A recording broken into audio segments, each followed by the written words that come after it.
Hello and welcome to the Eastern Front. My name is Delbo Rohac and I'm a senior fellow at the American Enterprise Institute. I'm joined by my friends Giselle Donnelly. I'm also at AEI. And Yulia Zhozha with the Middle East Institute, Georgetown and George Washington Universities. On our podcast, we talk about the many challenges to European peace and security that have erupted along a line running from the Baltic Sea to the Black Sea, the Eastern Front, and about why those matter to the United States. Our special guest today is Oleksiy Goncharenko, a member of Ukraine's Verkhovna Rada, the parliament. If you enjoyed this episode, please consider subscribing, rating and reviewing us on Apple Podcasts, Spotify or wherever you get your podcasts. Thank you. Alex, it's great to have you back. You were on this show before, and I want to just jump right in. In the Republican primary debate this week, the presidential hopeful Vivek Ramaswamy claimed that Ukraine was not a democracy, that it banned 11 opposition parties, consolidated media under state control,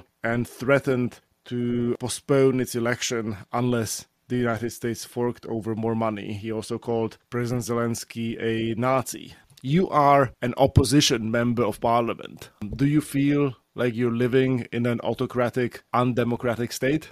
Hello, first of all, thank you very much for inviting me. I'm also happy to be back to Eastern Front, and you're doing a great job. Thank you for doing this. I think there are two parts of your question. First is about Vivek Ramaswamy. So, definitely, in fact, he called Nazis also Churchill, for example, by this, because there was no elections in the United Kingdom from 1935 till 1945, and it's clear why, because you can't have elections when bombs are falling on your head. And exactly what's going on now in Ukraine. It is even different because during time of Churchill in the United Kingdom, on the soil of United Kingdom was not a ground fighting, and in Ukraine we have 20% of our territory occupied, and we have a heavy fighting every day. So speaking about people like Mr. Ramaswamy, either they don't understand the real situation, or they are doing it consciously, maybe being like Putin's fans. I don't know. If Mr. Ramaswamy is interested in what's going on in Ukraine, he can come to our country and can see everything by his own eyes. Answering second, so definitely what he said is a complete manipulation, and is a dangerous manipulation, because things like this, they change the attitude of US citizens to what's going on in Ukraine. And it's bad because in Ukraine, there is a very important fight for the whole free world, for international law, for democracy, for all values which we share with the United States. And also, this is important for security of the United States, because if Putin's war machine will not be stopped in Ukraine now, then US soldiers and officers will die to stop this war machine in future. So that is a very bad story, what he's saying, and it is not true. And this is manipulation, bad both for Ukraine and for United States themselves. Then speaking about situation in Ukraine and exact things, I can tell you that we have autocratic tendencies in our country. And President Zelensky, we can see autocratic tendencies from him and his office. That's true. In general, martial law time, it's not the best time for democracy to flourish. But unfortunately, there are things where the war is used for justification of things which are just in the political interests of him and his team. For example, the so-called national teleton, which means in reality that all major TV is under control of the government. And at the start of invasion, it was completely understandable why the situation was like this, because people needed one source of information, what to do, where to run. It was important for security and safety of people. But after 20 months of full-scale invasion, there is no any sense in this. And any government in the world would be happy to control media. And that is not a good thing to let them do. And even in the time of war, definitely there should be censorship of things connected to security and to fight against the enemy. But unfortunately, it is also used to limit the debate in the country. The access to this national teleton is not equal. It's mostly about ruling party. Opposition is almost not present on national teleton, which is the problem, which is not right, and which should be changed. Alex, if we could shift away a bit from Vivek Ramaswamy, who mercifully still an outlier in American politics. One of the things that has been sort of most disturbing has been the confrontation between General Zaluzhny and the president. It comes at a kind of unfortunate time, and it's a little bit hard for me at a distance to understand really what's going on here. You know, the general has a very fine reputation here in the United States. He's been an eloquent sort of embodiment of Ukrainian resolve and, realistic leadership. Can you kind of give us a little, and for our listeners who may not recall the details of what the general said and how the president responded, might be worth reviewing the evidence as well. But that, again, I didn't know what to make of that, and I'd like to hear your take on it. Yeah, that's a question which is widely discussed inside Ukraine too. So again, it's a complicated question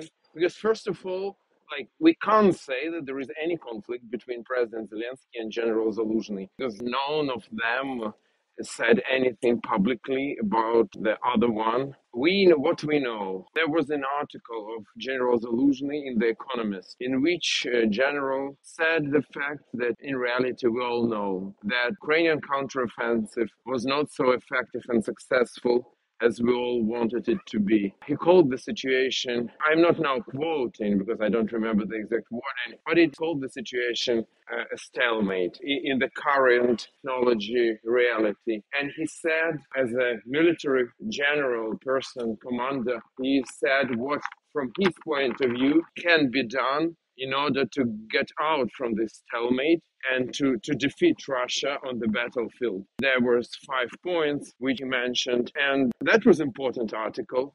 Mostly, from military point of view, it is very interesting article for specialists because it's about modern warfare.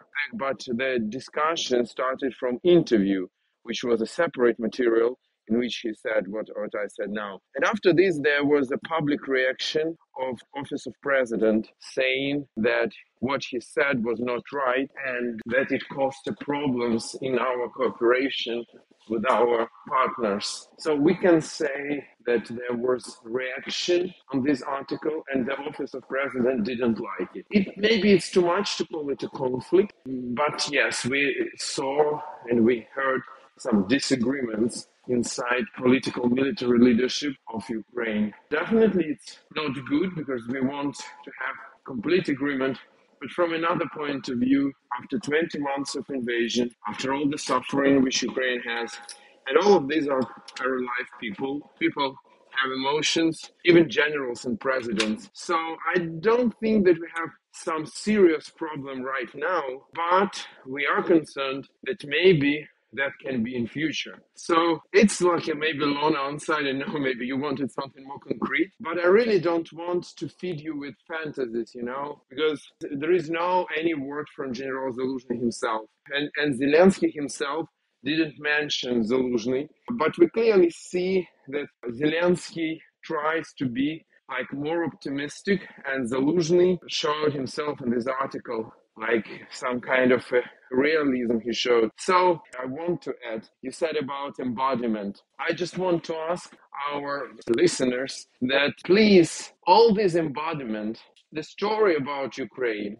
and the importance of what's going on in Ukraine is much, much bigger than one or another person. So when, how it is said in Bible, in English, don't make an idols, right? Or something like this. So there is no ideal people, and Zelensky is not, Zaluzhny is not, but the story about Ukraine is much bigger than Zelensky, than Zaluzhny. It's about the whole world and the future of the world for next decades. So that's why, again, all this embodiment is always a tricky thing.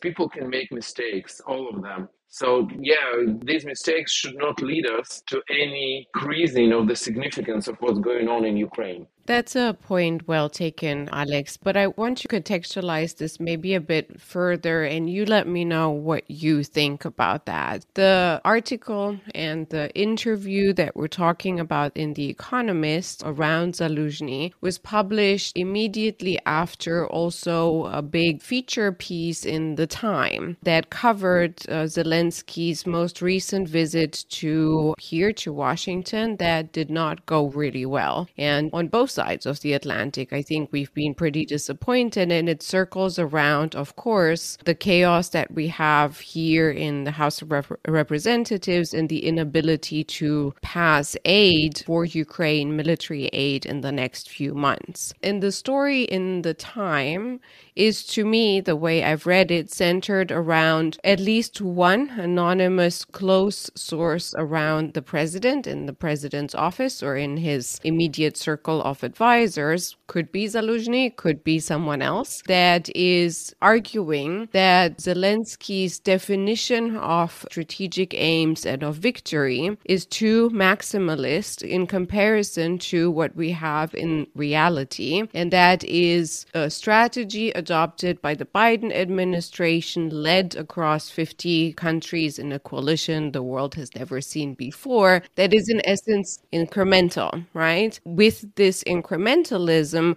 what then Zaluzhny is saying is, we do not have, thank you very much, dear West, for all your incredible support, but you have given us the means to stop the Russians, but not to make significant gains. And it's about quality of weapons and quantity and timing and things that we discussed so many times, including with you, Alex. And so basically, you tell me how you interpret these connections and whether we have a mismatch of realities and strategic aims. And essentially also the question of, in this light of what is happening, including with the House, how big is the disappointment that the Time piece specifically centers on, the disappointment within Ukraine and maybe of personally Zelensky too, with the West's strategy of support for Ukraine? Yeah, really, we spoke with you, and I think that you remember several times about this. And you can remind that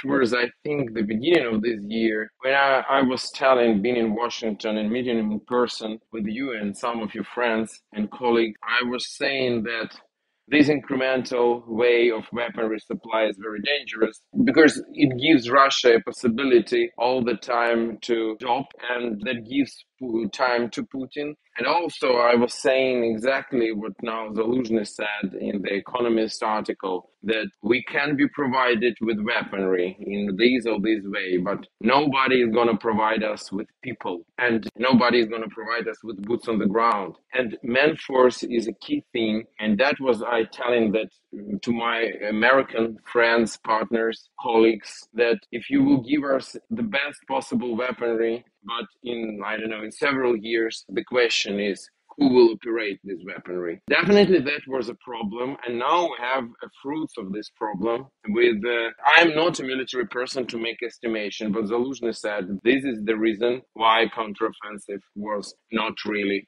successful, and is not really successful for the moment because the fighting continues. The way and the weaponry which we received, it was insufficient to have a serious breakthrough. So that's true. If you ask about disappointment, definitely there is, like, Ukraine is exhausted. 20 months of such full-scale invasion, and don't forget, please, that soon it will be 10 years of this war. The war started in February 2014, and we are close to a decade now of the war. Definitely people are exhausted.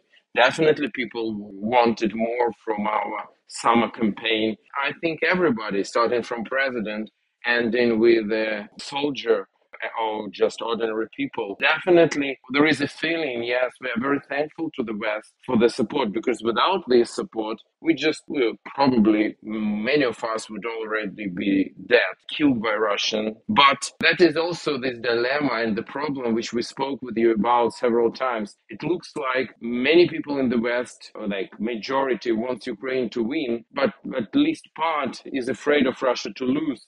And this schizophrenia, sorry to say this, political schizophrenia, that makes this problem. And definitely, yes, we would like to see more weaponry supply quicker, in bigger numbers, without all these long hesitations. But we have what we have, and clearly understand that without West, we don't have chances. So we hope, and I hope that this article of Zaluzhny and the results that we have for the moment, they will change attitude to many of these things in the West. I don't know will it happen or not, but I hope so. So you say that Ukrainians, yourself included, are exhausted, and there are good reasons for that. What is striking to me is that there are many people in America who say that they are, suffering from an Ukraine fatigue, whereas there are no US troops fighting on the Ukrainian soil, nobody is getting drafted.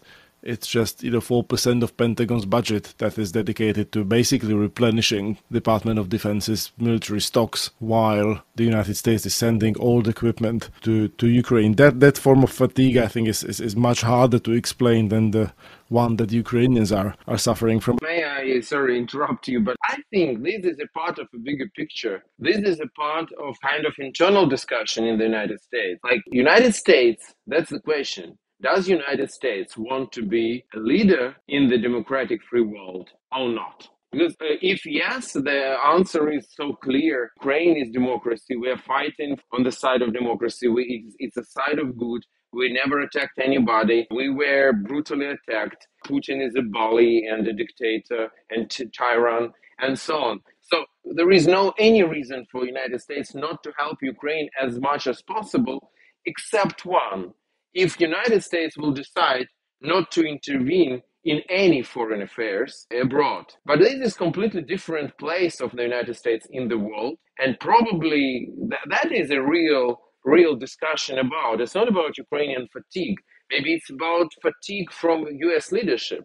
And yes, for leadership, you also pay the price, but leadership also gives you benefits. So that is something, but I'm not intervening in a US internal politics, but that is just my thoughts. Oh, go ahead. We need a lot of help, Alex. Yeah, I don't think we have decided. I think your question is entirely valid. I think Ukraine is, like you said, an entirely valid and perfect example of that. We're hesitating whether we want to be leaders, and that's cross-generational. And the other option is also a long-time issue of the United States, and that's flourishing isolationism. And so, yeah, I think that's a big debate that everyone should be participating in. But Dalibor. On this note, I mean, it is striking that the last time this country decided not to be a global leader, it just bought itself, few more years, perhaps even just months, until it was dragged into a global conflict. And so I think it's exactly as ill-advised today to take on this isolationist posture as it was then. To talk about something a little more cheerful, so or perhaps not. The European Commission decided this week that Ukraine was ready to start its accession negotiations. I was wondering whether you could sort of give us a sense of what the Ukrainian expectations of that process which is starting are, because clearly this might go on for very long. It's going to be technical, it's going to be complex, and I think there is a lot of risk of EU member states not being always helpful and not always trying to come up with constructive solutions that will accelerate Ukraine's accession. I mean, the governments in Budapest and Bratislava, not exactly pro-Ukrainian. So I wonder to what extent you are clear-eyed about this being, a difficult process, to what extent you are worried about a potential backlash against the EU and the West if the EU won't be able to sort of deliver on what Ukrainians see as the sort of European promise that they fought so hard for since the Revolution of Dignity. First of all, this is a historical thing. I'm extremely happy. That's one. Recent months, there are not many good news, unfortunately, for us in the world. And that is what's going on in the House of Representatives, that is Slovakia, that is speeches, like you mentioned, of Mr. Ramaswamy and others. And finally, we have a good news. Very good news about Ukraine and the decision of European Commission to start accession negotiation, the recommendation, because the final decision will be made by a European Council. But now we are very optimistic about this decision. This is extremely important. Definitely nobody can tell you how many years will this process of negotiations will take, but we will do everything we can, absolutely, to use this window of opportunity, which really is today. Now, I don't know what will be in 5 years, so I think that Ukraine, we just shouldn't lose any second in this process. we need to move as quickly as possible. And for the moment, I see political will from European mainstream to support us in this. And that is very important. That is very right. We need to continue on this way. Any questions should be like forgotten, because that is the process from which the destiny of Ukraine, and not just Ukraine, but first of all, Ukraine depends. So yeah, absolutely. And that is very important. If I can just quiz you on that a little bit more, are you not worried about the Ukraine fatigue setting in Europe, especially Western Europe, and some European leaders trying to use the accession process as a lever to, force Ukraine to negotiate or to make concessions or to abandon the sort of maximalist goal of retaking Ukraine's full territory? And not just the West, but also Hungary. I mean, Hungary is right now the villain that we're looking at for the next month that is saying, actually, we're not ready to do this, and Ukraine is not a ready democracy, and they should go back to negotiation. So it's a problem that you have East and West in the long term and in the short term. I mean, that's your question is, and all about this war fatigue. I think that I found the right words, what I want to tell you. And that is about US fatigue possible, Ukrainian fatigue anywhere, and anything else. There is one thing which is said in the article of Zaluzhny that should be absolutely clear for you. You should be absolutely aware of this. This theme sounds like this: Putin is not stopped yet. I think that should be sobering everybody. If people think that it is just about destiny of Ukraine, but in general Putin is stopped, it is not. And if Putin, and I just want to be absolutely clear, I don't want to threaten anybody, but I want you to realize one thing. If Russia will have success in Ukraine, like even not taking the whole country, but taking quite a big part of Ukraine and winning this war, even not completely, but in general, you need to understand what monster Russia will be. Russian army today is stronger than it was before February 24, 2022. Yes, it's stronger. Why? Because many of Russian techniques is destroyed, Russian soldiers and officers are killed. Yes, but Russia received a unique battle experience of the warfare of 21st century. And there is only two armies in the world for the moment who have these so big, so important battle experience, real combat experience, is Ukraine and Russia. Definitely, the United States Army is very strong because of technological level of weaponry, and yes. But this experience is really crucial. I'm watching what's going on in the Middle East. And when I see the columns of Israeli tanks moving, I just want you to understand that in Ukrainian reality of the war in Ukraine, this column would be destroyed in hour, maybe in minutes. So even Israeli army, which was considered very strong and efficient, and is considered today, they are fighting more the war of the 20th century, what I see, of the end of 20th century. And Russian army and Ukrainian army are fighting the war of 21st century. And if Russia, with this experience, will take part of the human potential of Ukraine, which is millions of people, and after being complete, and also don't forget that Russia is now moving to a war stage economically. They are not so dependent from, like before, they were at least stopped by some fear of sanctions, fear of some international organizations. But now we can say international organizations failed to stop Russia in any way. Sanctions, they really survived them. That's another big story, why and how, but they survived them. So just imagine this country on a war footage with a very experienced army, taking the human potential of Ukraine, big human potential, at least part of Ukraine, and being completely already in the blood and being a bad boy in any way. Do you really think that they will stop? They will never stop. They can't stop. They only can be stopped. That is sound, and they are not stopped for the moment. And all this fatigue, especially for Europe, is crazy because Warsaw, Bucharest, Budapest are so close to Russia. And Russian tanks were in these capitals just 30 years ago, okay, 40 years ago. 35. And it was just from historical point of view, it was a moment ago. So that's crazy to forget about this. And that is crazy to have any fatigue. That is in the best interest of all of them. Speaking about Orban, I think he is just a Putin's agent. That's what I think. I think that he is dependent from Putin. I don't know what is the question. Is it money? Is it any mailing? I don't know. But Orban is a Russian agent inside, it's a Trojan horse inside the free world. Orban himself, I'm not speaking about Hungary as a country and as a nation. I'm speaking about exact person and exact politician.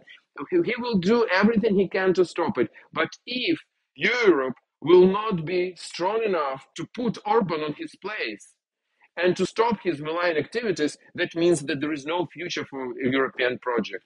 If one person on such position can stop the strategic things for hundreds of millions of people, then this project is not really alive.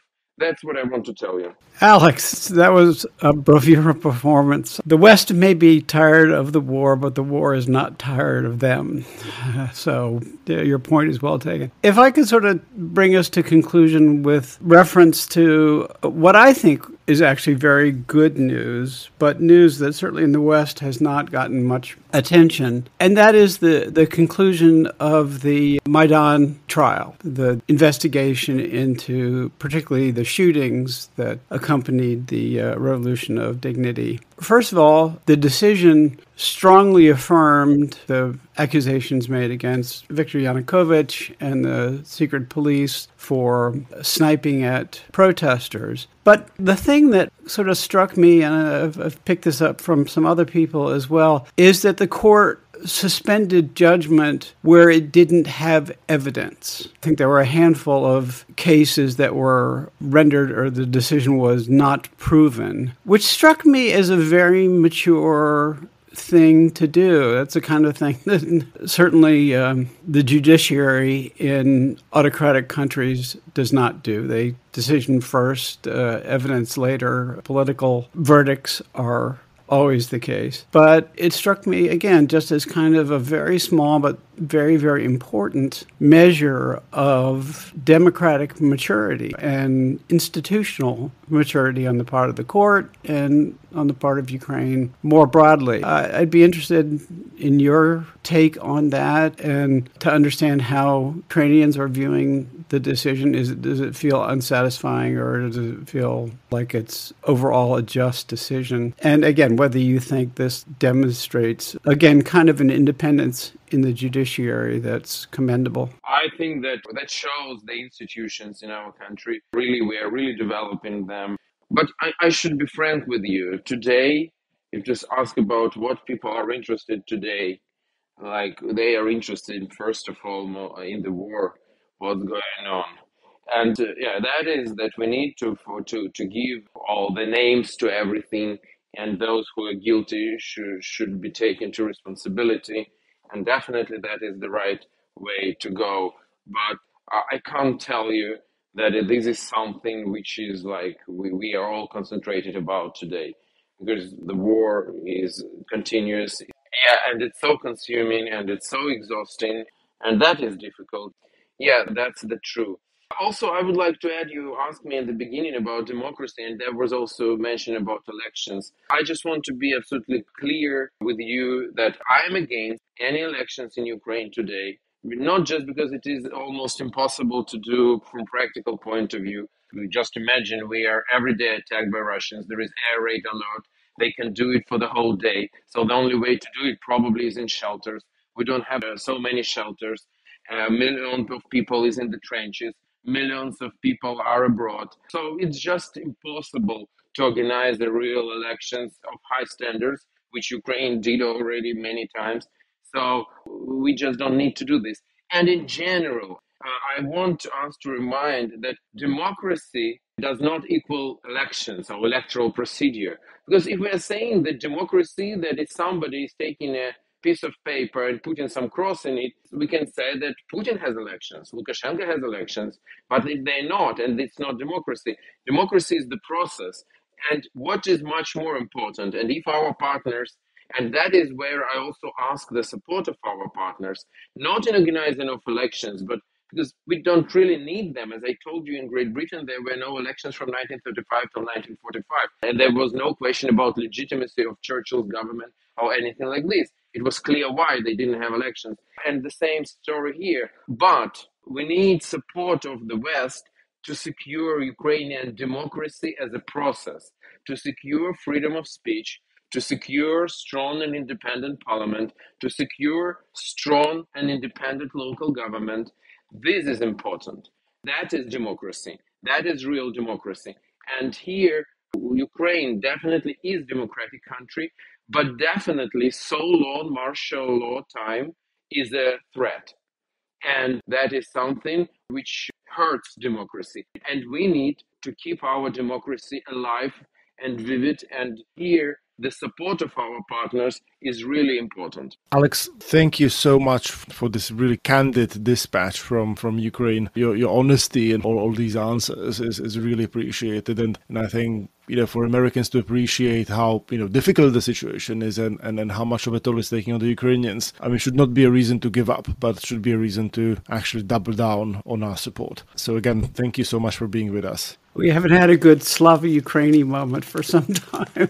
Thank you very much. And God bless America. And I'm sure that democracy is stronger than all these tyrannies. And I'm sure that democracies and the free world will win. The only question is the price. So I hope that it will not be too high. Hear, hear. From Dalibor Rohac, Giselle Donnelly, and Julia Joja. Thank you for listening to The Eastern Front, podcast dedicated to security challenges that have erupted along the line running from the Baltic Sea to the Black Sea. You can find more episodes and additional content on our website, aei.org, on Apple Podcasts, Spotify, or wherever you get your podcasts. Please do get in touch with us on Twitter using the hashtag EasternFrontPod, written as one word, and don't forget to sign up for the Eastern Front's newsletter through the link included in the show notes to receive more content from the Eastern Front. If you enjoyed this episode, please consider subscribing, rating, and reviewing us. Thank you and goodbye.